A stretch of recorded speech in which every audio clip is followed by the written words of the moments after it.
This is Jim Williams with the Hurricane City update for May 6th, 9 a.m. We're working on some new features here at Hurricane City, and I wanted to pass them along to you. First of all, you'll notice up on the screen there's 3 panels, and at any given time we'll be able to go full screen with any of these panels using the Ustream Producer Pro, which is a real nice feature they have in this, and we also can do screen captures of other computers on the network here. So basically, when there's a hurricane making landfall, we'll be able to show you 3 different images at the same time and choose the best one that's worthy of live broadcast. Now this year, I'll get more into detail on this on the hurricane season kickoff show on June 1st, but we're going to have a live mobile cam, 2 of them out there, and we'll be able to monitor those as well as either the local news, or you'll have a radar up on the screen, or satellite pictures, so you're able to see everything that's going on at any moment. We can go full screen.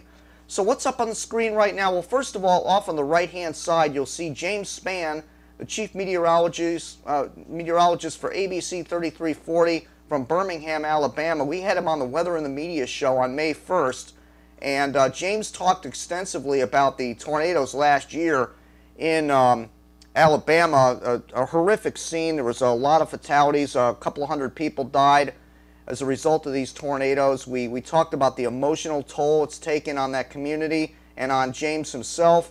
We also talked about his job. How tough is his job to do? We talked about other forecasters in the business. We talked about the challenges with the new radar and the new systems that are out there, and how he likes to keep an eye contact with his audience to make sure that he doesn't ever lose their attention as tornadoes are moving into the area. It's a very interesting interview. This is available to archive subscribers, and that can be found on the archive subscriber page by using the drop-down menus at the top of Hurricane City and choosing video archives. And these are for subscribers that donate to Hurricane City. It's a 20-year annual fee, and you can watch all the recorded shows from the past, including the hurricane warning shows, the hurricane kickoff show, end of season broadcast, and the Weather in the Media shows, of course, and any other severe weather breaking events that we happen to record are all on that page going back in history. So check that out, the video archive page, and sign up if you haven't already done so. It's a donation to Hurricane City, and all proceeds that come into Hurricane City go directly to Hurricane City for upgrades and software and hardware upgrades and the whole 9 yards. So we do appreciate that. All right, we also have a brand new tracking chart we're working on at Hurricane City. This is GIS mapping. Let's take a look at it. Now, this is a screen capture on the 3rd computer next to the mixing board over here in the office. And this shot is of the tracking chart using the GIS mapping. Now, Chris from tropicalatlantic.com has been working on a script, and this is a test run of models out in the East Atlantic near Africa. And what you can do is click on these models, and it gives you the current position and the ranking. Now, what we're going to do coming up with this run of with this program, with this process, is when there's a new invest out in the Atlantic, the first 24 hours there's no model data, so we're going to display the LBAR and the BAMM model. Then once 24 to 36 hours goes by and we have some statistics coming in on the models, then we're going to display the top 5 performing models, and there's going to be a legend at the top of the map that's going to show the 1st, 2nd, 3rd, and 4th, and 5th best performing models out of all the models that are used to track hurricanes, with the only exception being the ECMWF, the European model. That will not be in the mix, but do not, what we will do is, like we've done in past years, every 24 hours an image will be created of this map, and we will embed the Euro on here to see how the Euro compared to the other models. But we will touch on the Euro on the Tropical Update videos like you're watching right now, so we'll never let you not know what the European model is thinking. But that will be the only model that won't be able to be displayed. All these other models will be color-coded, and again, you can click on them and it'll tell you the specific details of that model. And this will be updated continuously. Now, the neat thing about this is we also have it embedded on top of a sea surface temperature map. There's links below the actual tracking map, and you can choose satellite radar overlay, or you can choose sea surface temperatures. And I just clicked on the sea surface temperatures, and there they go. Now, you think, okay, well, it's kind of hard to read, and I can barely see the models. Well, don't fret. You can go ahead and zoom right in on these models, and let's zoom right in really, really close on these models on this map.